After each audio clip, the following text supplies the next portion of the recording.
मी उभं करू शकलो. माझ्या आश्रमशाळेतला एक कामाठी नावाचा पोरगा सुद्धा आत्राम नावाचा एकदम मारेगाव पडला. तो स्वतः अत्यंत अशिक्षित, पण दादा त्यांनी स्वतःचा मुलगा इंजिनियर केला, मुलगी BSc MSc केली. या अशा प्रकारे घटनात्मक तरतुदींपासून आम्हाला वंचित ठेवण्याचा दुर्दैवी प्रकार महाराष्ट्रात होता का म्हणे. मी तुम्हाला तो GR सांगते, ही सगळी GR आहे. मी त्या जवळजवळ 20 ते 25 मुलं माझ्याकडे परवा 8 तारखेला आणि रेव्हेन्यूचे पद भरले जात आहे, एज्युकेशन डिपार्टमेंटचे पद भरले जात आहे. त्यानंतर पेसा हा 12 ते 13 जिल्ह्यामध्ये पेसाचा एरिया आहे. कारण पेसा म्हणजे मला वाटतं panchayat extension of schedule tribe area आहे का नाही. तर त्या एरियामध्ये those are really staying in at remote places. कारण त्या एरियामध्ये ग्रामसेवक जात नाही, मेडिकल ऑफिसर जात नाही, पटवारी कोणीच जात नाही, म्हणून किमान त्या पोरांनी सर्व्हिस दिली पाहिजे. मी शिक्षण मंत्री असताना मी वस्ती शाळेत शिक्षक लावले. बिचारे 12वीच होते, खूप काही मार्क्स नव्हते, पण दाबून काम करायला लागले ना. तेव्हा अशा प्रकारे नोकऱ्यांपासून वंचित ठेवणं. आणि फक्त चंद्रपूर नावाचं गाव आहे, चंद्रपूरमध्ये जे पेसामध्ये असतील त्यांनाच मात्र अर्ज करण्याची संधी आहे. बाकी सगळ्या ठिकाणी सगळे पद जर बघितली जातात, हा GR आहे 6-8चा आहे. तर इथे जो 526 आहे, 701 आहे, याच्यामध्ये एकही आदिवासी नाही. तुम्हाला माहित आहे की नाही माहीत नाही. घटनात्मक तरतुदीनुसार बिंदू नामावली जी आहे ना, प्रायोरिटी जी आहे ना, ती अशी आहे की SC नंतर STच आहे. तर दादा यांनी बिंदू बदलवलेला आहे. बिंदू हा OBC नंतर केलेला आहे, आदिवासी लागण केव्हा. आणि म्हणून त्या दिवशी मी विकास खारगे साहेब आता रेव्हेन्यूचे सेक्रेटरी त्यांना फोन केला. त्यानंतर आमचे आदिवासी सचिव आहे कांबळे, नाही आपले हे ना दिनेश कोण वाघमारे, हे वाघमारे साहेबांशी बोललो मी. ती लीना बनसोडे तिच्याशी मी बोललो. नंतर अत्यंत जवळचे म्हणजे CMचे राईट हँड डॉक्टर श्रीकर परदेश त्यांना पण बोललो मी. माझ्या मीना साहेबांना बोललो. म्हणजे हे अशा प्रकारचं असे तुम्ही करता काय, तर ते मला पाठवा. सगळ्यांनी अत्यंत आदराने माझा फोन घेतला आणि त्यांना सांगितलं मी याच्यातमध्ये मार्ग काढतो. राजू तोडसामांशी पण बोललो मी. म्हणलं लाख काही करा, तुम्ही राजकारण करा, पण ह्या मुलांना स्वतःच्या नोकरीपासून वंचित ठेवू नका. हे सगळ्या प्रकारचे बोगस GR काढणं. पुन्हा एक GR काढला अशोक उईके साहेबांनी की ही सगळी जी लहान लहान मुलं आहे ना, आपल्या मागण्यांसाठी कधी कधी शाळेचा शिक्षक नसन तर आम्ही अनेक लोक पुराणा शिवकडे घेऊन जातो, आहे का नाही. कारण दुनिया झुकती आहे, या लहान पण त्या हरकत काय. आता मोदी साहेबांच्या नागपूरच्या कार्यक्रमाला अख्ख्या महाराष्ट्रातील सगळे पोरं गेले. पोरं चेंगून म्हणणार होते, पण म्हटलं बाबा ग्रँड नाही थांबली पाहिजे, मास्टरची पगार नाही थांबली पाहिजे, मी कांदे खाऊन पोरं पाठवले. तेव्हा अशा प्रकारच्या स्थितीमध्ये त्यांनी असा एक GR काढला की कुठल्याही मुलाला कोणाच्याही संघटनेमध्ये कोणत्याही मोर्चामध्ये सहभागी होता येणार नाही. Babasaheb liberty of thought, faith, belief and worship. मला बोलण्याचा, लिहिण्याचा, माझी तक्रार करण्याचा अधिकार आहे की नाही.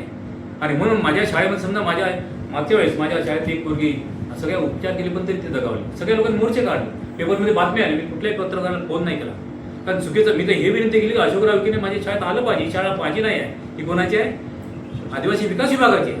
किंवा अशा प्रकारच्या स्थितीमध्ये आमच्या नेत्यांनी ट्रान्सपरन्सी ठेवून वागलं पाहिजे, दिलदारपणे वागलं पाहिजे. कबीर काय म्हणाले की भला बुरा सबकी सुन लीजो.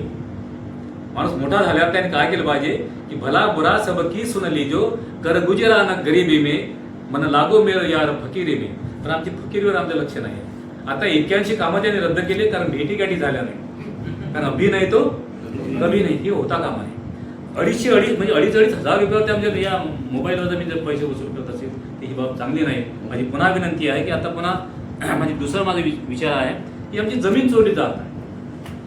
27 गाव गडचिरोली जाऊन आलो, म्हणजे 27 गावांची 100% जमीन दादा सरकार ताब्यात घेतात. त्या लोकांचं म्हणणं आहे की आम्ही मेलो तरी चालेल, तर आमची फर्टाईल लँड आहे, सुपीक जमीन, ते घेऊ नका.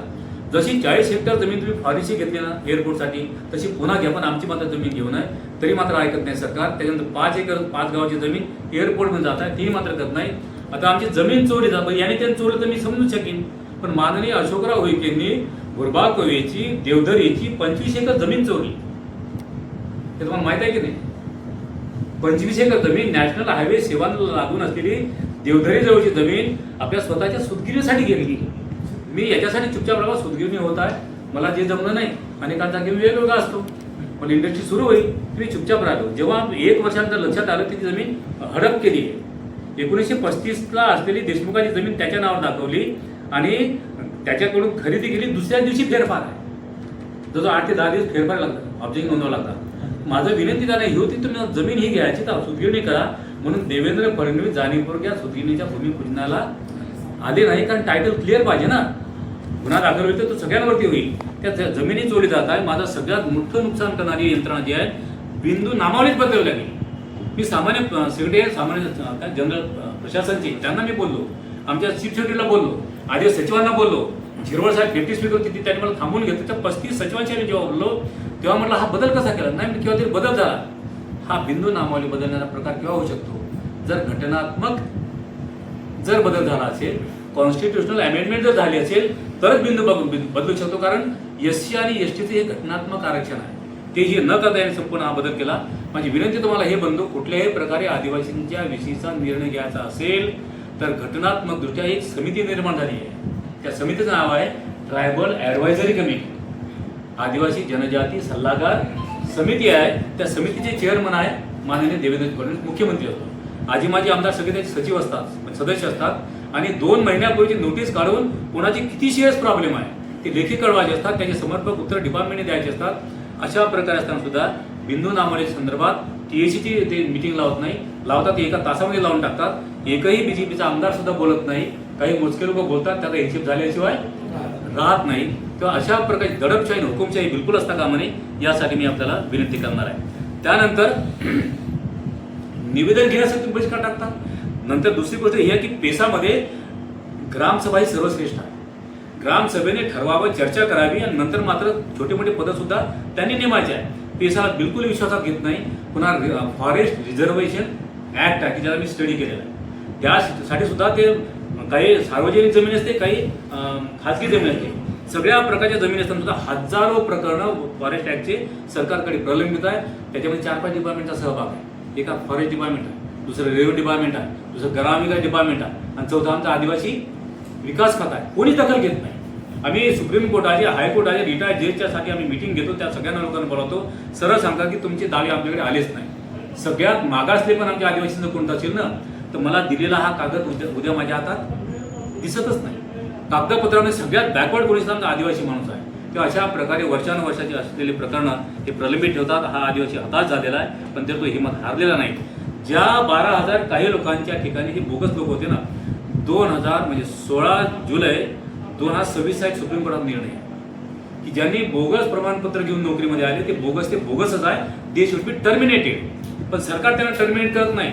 मानवतेच्या दृष्टिकोनात त्यांना अधिसंख्य पद म्हणून त्यांना सामावले गेले. म्हटलं ज्यांना तुम्ही मानवतेच्या दृष्टीने तुम्ही तुमच्या खांद्यावर बसवा, पण हे गिडाम गुडाम नैताम तुलाम पोयाम सोयाम मरकाम मडा विजय ना ह्यांच्या ज्या त्यात द्या, तेही द्यायला तयार नाही. कारण सामान्य प्रशासन विभागाचा सेक्रेटरी काम करायला तयार नाही, कारण कुठल्याही राज्यकर्त्यांनी त्यांना सांगितल्याच्या ते हालचाल करत नाही. त्याच्यानंतर माझी अत्यंत महत्त्वाची जी हे आहे की या सगळ्या GR मध्ये म्हणजे 0% आदिवासी कसे आहे, त्यांना नोकऱ्या का नाही, नोकरीपासून वंचित ठेवणं. त्याच्यानंतर गडचिरोली आहे, चंद्रपूर आहे. बरं, मला विनंती ही आहे की माझ्या देशाची सुप्रीमो कोण आहे, या देशाचा पहिला नागरिक कोण आहे, राष्ट्रपती. माननीय राष्ट्रपती कोण आहे, माननीय द्रौपदी मुर्मू आहे. त्याच्यानंतर मणिपूरची राज्यपाल कोण आहे, उईकेबाई आहे. त्याच्यानंतर आम्हाला नियरेस्ट न्याय देणारे प्राचार्य डॉक्टर अशोकराव उईके आहे. पण कोणीही बोलत नाही. किमान एवढं तर म्हणा नाही बा आदिवासीवर झालेला अन्याय मला उचित वाटत नका तुम्ही चॅलेंज करू. कारण पद तुमचा जाऊ शकते, कुठल्या ते पुरावला जाऊ शकते, तुम्हाला भीती आहे पदाची. दादा मी सुद्धा पदावर असताना 1.5 लाख लोकांनी मोर्चे काढले. अशोकराव चव्हाणांच्या एरियात जाऊन CM असताना सुद्धा मी मोर्चे काढले. कारण मला माझ्या भांडण्याला नैतिक आधार होता. हे माझं वैयक्तिक दुःख नव्हतं. आणि म्हणून माझे जे पण BJP सेनेमध्ये असेल आदिवासींच्या संदर्भात ते बोलले पाहिजे, आमची इच्छा आहे. पण ते मात्र बोलत नाही. आणि त्याच्यानंतर मात्र ज्या आमच्या शाळा आश्रमशाळांच्यामध्ये कुठल्याही प्रकार आता काल विकी साहेब बोलले की आम्ही 95-92 पासून अनुदान देऊन फक्त चालणार नाही.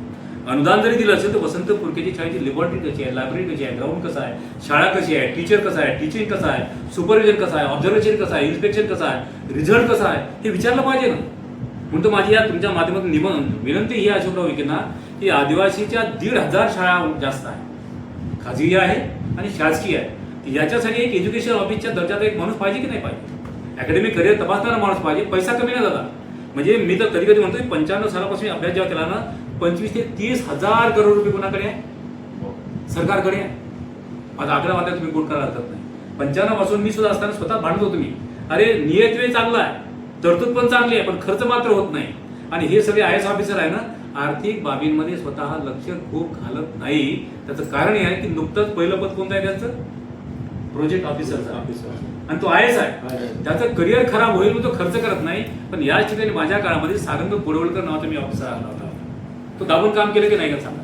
कारण तो डेअरीने काम करायचा, तपासून पाहायचा आणि अचूक काम करत होता. तेव्हा अशा प्रकारचे अधिकारी होते. माझी हे सुद्धा मी विनंती केली, ती मात्र होत नाही. आणि त्याच्यानंतर माझी पुन्हा विनंती आहे की चंद्रपूरमध्येच पेसामधली मुलं का लागत, संपूर्ण राज्यभरात ते का लागत नाही. त्या अनंत अडचणी आहे. पण या अनंत अडचणी असं बरं माझा आदिवासी माणूस आहे ना, याचं अस्तित्वच तुम्ही नाकारताय. तो मूळ आदिवासी, सुप्रीम कोर्टात जजमेंट असं आहे की या जगातला मूळ निसर्ग घटनेशी टक्कर देणारा माणूस तो काही लाख वर्षापासूनचा कोणी असेल ना, तो हा आदिवासी आहे. आणि त्याच्या नावाने कधी त्याला जंगली म्हणतात, कधी वनवासी म्हणतात, कधी त्याला जंगल का राजा म्हणतात. 14 लोक वाघिणीनं मारले. किती? कोणत्या वाघिणीनं? अवनीनं मारले. तरी एकाही फॉरेस्टच्या मंत्र्यांनी राजीनामा दिला नाही. अशोकरावने राजीनामा बिलकुल देऊ नये. मोठ्या मुश्किलनं डिलिव्हरी झालेली आहे का नाही, कारण सिजरिंग होऊन झाली आहे का नाही. त्यांनी राजीनामा देऊ नये. राजीनामा हे सुद्धा आमचं राजकीय मागणं असं मी समजतो.